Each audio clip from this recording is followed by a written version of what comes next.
भाई अरब के बारे में जो सोचा था सुना था अरब वही निकले, और बिन सलमान सबसे बड़ा चू निकला। दोस्तों बिन सलमान ने फिलिस्तीन का अरब का सौदा कर दिया सिर्फ F-35 फाइटर जेट के आगे, कि भाई F-35 मिला, अमेरिका हमें F-35 देगा।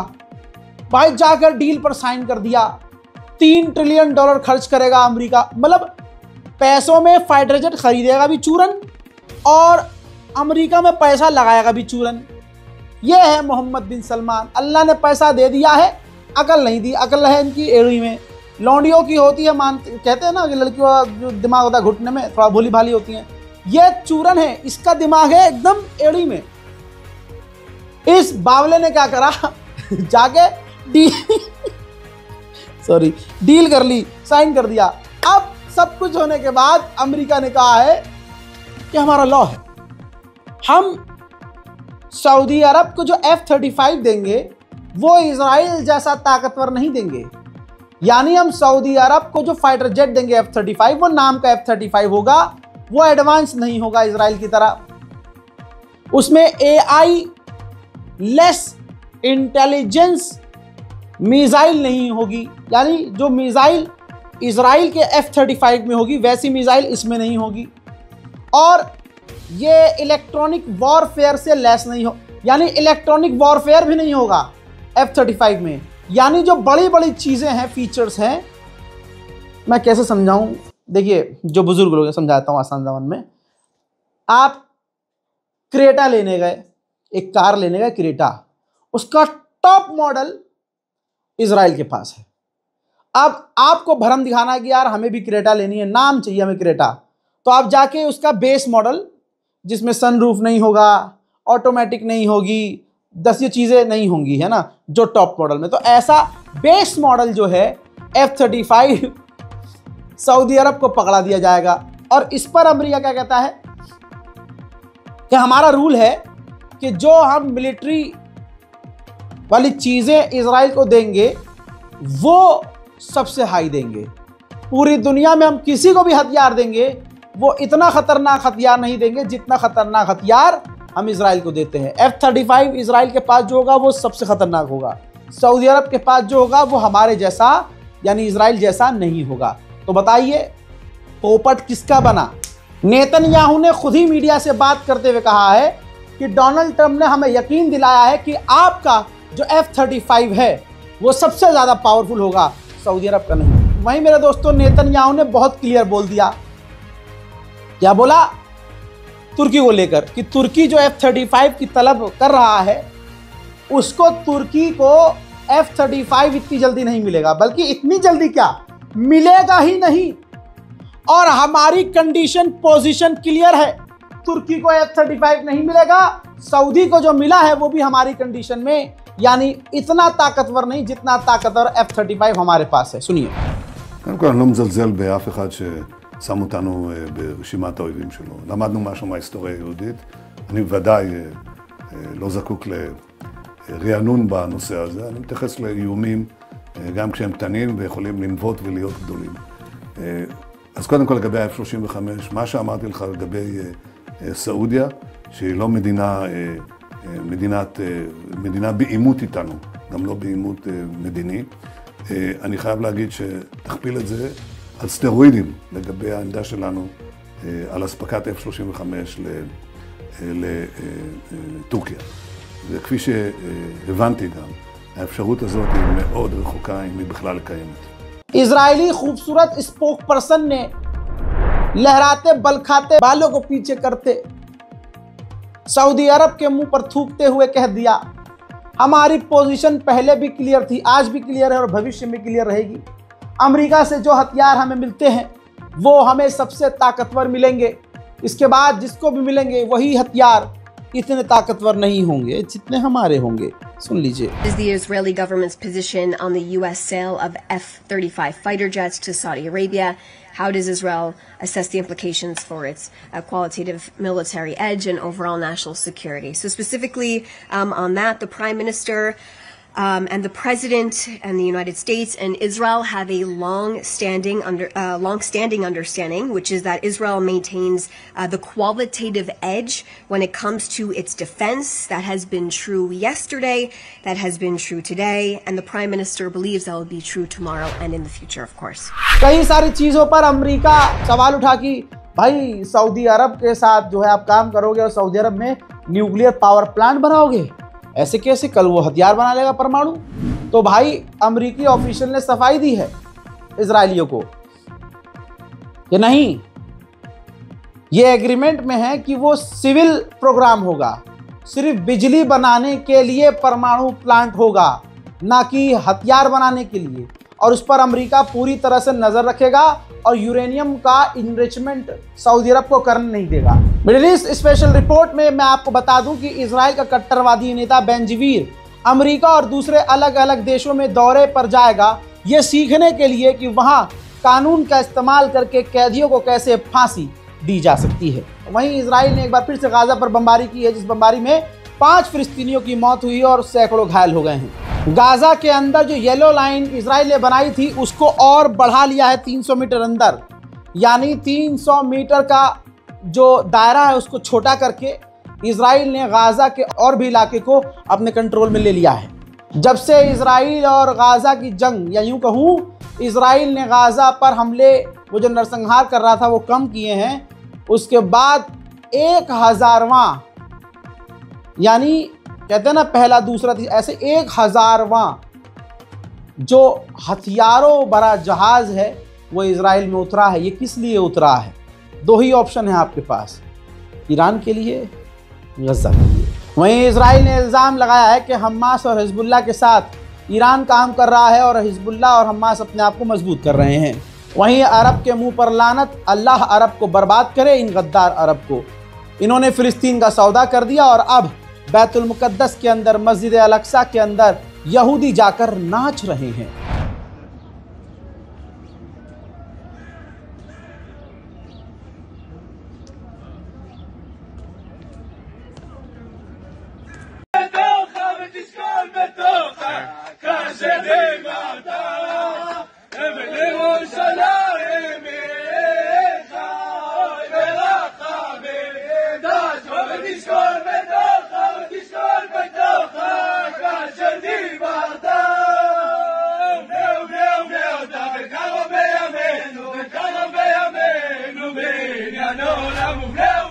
हजरात, उधर सीरिया के अंदर इजराइल क्या कर रहा है मुझे बताने की जरूरत नहीं है, लेकिन हड़कंप मच गया है। हड़कंप इसलिए मचा है कि इजराइल के फाइटर जेट सीरिया के बेहद डीप अंदर जाकर इजराइल के फाइटर जेट घुसे, इतने अंदर कि तुर्की के बॉर्डर के पास इजराइल के फाइटर जेट चले गए, जिसके बाद तुर्की भी अलर्ट मोड पर आ गया। जहां तुर्की सोच रहा था कि सीरिया में हमारा दबदबा होगा, तुर्की के इस ख्वाब पर इजराइल ने थूक दिया। नेतन्याहू ने कहा कि अगर हमारी और सीरिया की डील होती है तो सीरिया का ज़्यादा फायदा है, इसीलिए सीरिया आगे से ज़्यादा डील करना चाहता है। हम कोशिश करेंगे कि कुछ भी हो सीरिया की सरजमीन और सीरिया कभी हमारे लिए ख़तरा ना बने। जितने भी मुस्लिम अरब देश हैं सब हिजड़ों की तरह चूड़ी पहन के ताता थैया कर रहे हैं। कोई लेबनान के ऊपर नहीं बोल रहा है कि भैया इजराइल लेबनान पर हमले कर रहा है, लेबनान में घुस रहा है, सीरिया पर कब्जा कर रहा है। बोला तो एक गैर मुस्लिम देश बोला, फ्रांस। फ्रांस ने कहा है इजराइल से कि आप जल्द से जल्द लेबनान पर हमले बंद करो और सीरिया के इलाके से बाहर निकलो। लेबनान के राष्ट्रपति ने कहा है कि हम इजराइल से बात करना चाह रहे हैं, लेकिन वो बात नहीं करना चाह रहा, ना वो पीछे हट रहा है और हमले कर रहा है ऊपर से। हमने मदद अमेरिका से मांगी है और अमेरिका से कद्दू मिलेगी तुम्हें मदद। ये सब इन्हीं का जोता हुआ है, आज काटना पड़ रहा है। आइए दोस्तों, अब इसी वीडियो के अंदर ईरान स्पेशल रिपोर्ट दिखा देता हूं आपको। यूएन के अंदर ईरान के खिलाफ एक रेजोल्यूशन लाया जो पास हो गया, जिसमें कहा गया कि ईरान के अंदर ईरान सिविलियंस के ऊपर ह्यूमन राइट का उल्लंघन कर रहा है।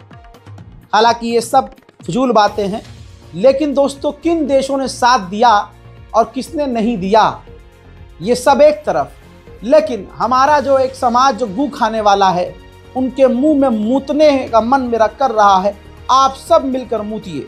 आइए रिपोर्ट ये देखिए, रिजल्ट आपके सामने है। ये पास तो हो गया क्योंकि 79 देशों ने इस कानून के पक्ष में वोट किया कि हाँ, ईरान जो है ह्यूमन राइट का उल्लंघन कर रहा है। लेकिन 28 देशों ने बोला नहीं, ईरान में ऐसा कुछ नहीं हो रहा है, जिसमें भारत भी था। भारत, इंडोनेशिया, इराक, इन देशों ने, जिसमें मैं अपने देश की बात करूं तो ईरान के खिलाफ भारत ने वोट नहीं किया। जितने भी गणचट्टे हैं, फेंटा और फेंटा की औलादों, सुनो, भारत ने ईरान का साथ दिया और कहा कि नहीं, इस बात से हम सहमत नहीं हैं। उधर इजराइल ने अपने ही देश की कंपनियों से डील की है कि आयरन डोम के इंटरसेप्टर ज़्यादा से ज़्यादा बनाए जाएं। ये रिपोर्ट में दावा किया गया है कि सऊदी अरब पर ईरान ने दबाव बनाया है कि आप अमेरिका पर दबाव बनाइए कि अमेरिका ईरान से डील कर ले। कहा जा रहा है कि एक्सपर्ट ये मानते हैं ईरान के कि इजराइल इसी बहाने से हम पर हमला करके हमारी अब इकोनॉमी को तगड़ा नुकसान पहुंचा सकता है, लिहाजा अमेरिका से डील जल्दी होनी चाहिए। इजराइल ने एक अपने ही इजरायली व्यक्ति को गिरफ्तार किया है। इल्जाम यह है कि वो ईरान के लिए जासूसी कर रहा था। इधर ईरान ने IAEA को झटका देते हुए ऐलान कर दिया है कि इजिप्ट के अंदर IAEA के साथ जो हमने डील की थी, उस डील को हम रद्द कर रहे हैं। ईरान के राष्ट्रपति पेजेश्कियान ने बहुत बड़ी बात कही। उन्होंने कहा कि बहुत सारे दोस्त हमसे कहते हैं कि हम आपके दोस्त हैं, बहुत सारे देश कहते हैं हम आपके साथ हैं, लेकिन हमने देखा कि उन्होंने जंग के दौरान हमारी कोई मदद नहीं की। हजरात, यही बात तो पिछले कई सालों से रजा गराफी आपसे कहता आया है। ईरान अकेला था, अकेला है और अकेला ही उसे लड़ना पड़ेगा।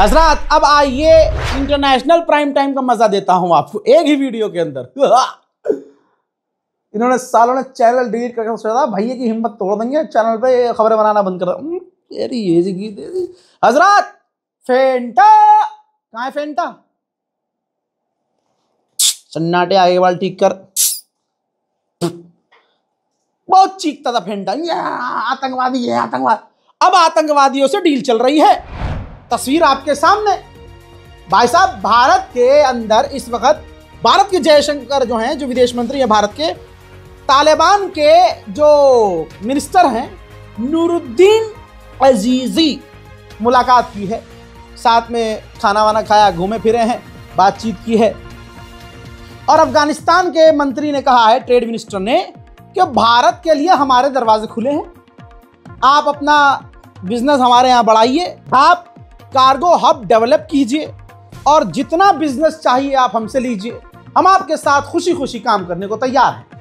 अब कोई, मेरा गली का एक टकला है, बहुत ज़्यादा बोलता है साला, बहुत, हमारे गली के नुक्कड़ पे रहता है, सुन लेगा अब वो, सुन तो वो भी होगा। आतंकवादी हैं तालिबान, वही तो मैं कह रहा हूं। अब क्यों कर रहे हो इस तालिबान से डील? गू खाने की आदत है उठा के।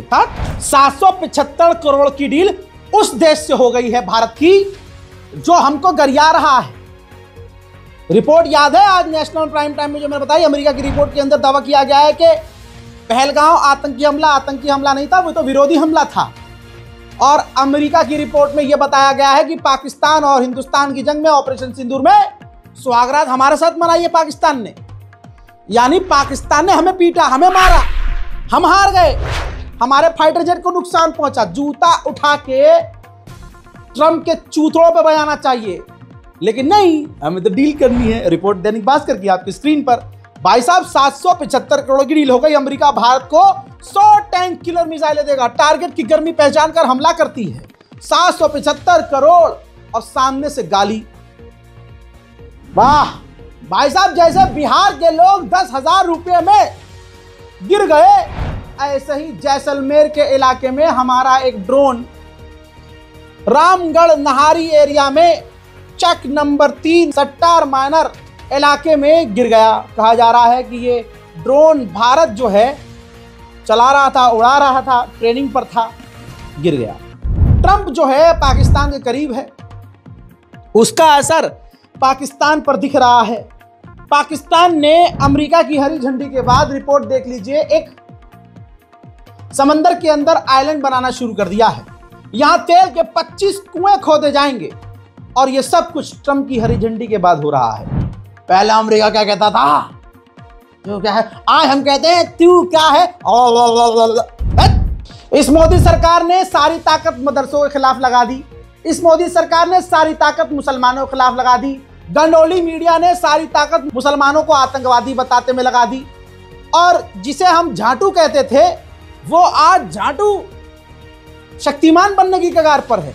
जिन देशों से पाकिस्तान की कभी बनती नहीं थी, पाकिस्तान ने अपनी विदेश नीति को सुधार लिया। तस्वीर आपके सामने है दोस्तों। पाकिस्तान के जो डिप्टी प्राइम मिनिस्टर हैं, फॉरेन मिनिस्टर मोहम्मद इशाक डार, भाई वो पहुंच गए यूरोप, ब्रसेल्स, इंडो पैसिफिक से मुलाकात कर रहे हैं। यूरोप के अधिक से अधिक नेताओं से मुलाकात कर रहे हैं। हजरात, यूरोप की डेलीगेशन से मुलाकात कर रहे हैं। डील ये है कि अब यूरोप के साथ अपने संबंध को मजबूत करेगा पाकिस्तान। इतना ही नहीं भाई, नेटो के चीफ से भी मुलाकात कर ली। जो संगठन कल तक पाकिस्तान को आतंकवादी कहते थे, आज वही संगठन पाकिस्तान से हाथ मिला रहे हैं। हमारे लिए कौन पनौती साबित हुआ है, मां की कसम भाई, खा के बताओ। भाइयों बहनों, आगे बढ़ते हैं। हम तुर्की में जलजला आए तो साले को हम भेजे भाई साहब खाना पानी। भारत ने दबा के मदद भेजी। और यह हरामी क्या कर रहा है, तुर्की पाकिस्तान के कहने पर जो अपाचे हेलीकॉप्टर, अटैक हेलीकॉप्टर हमारे पास आ रहे थे, पाकिस्तान के कहने पर, रिपोर्ट देखिए भाई, ये देखिए, पाकिस्तान के कहने पर तुर्की ने हमारे अपाचे हेलीकॉप्टर के रास्ते रोक दिए। आ गई सामने। तो भाई साहब पाकिस्तान की सब मानते हैं, एक हमारा वाला ही है बस। उसके वाले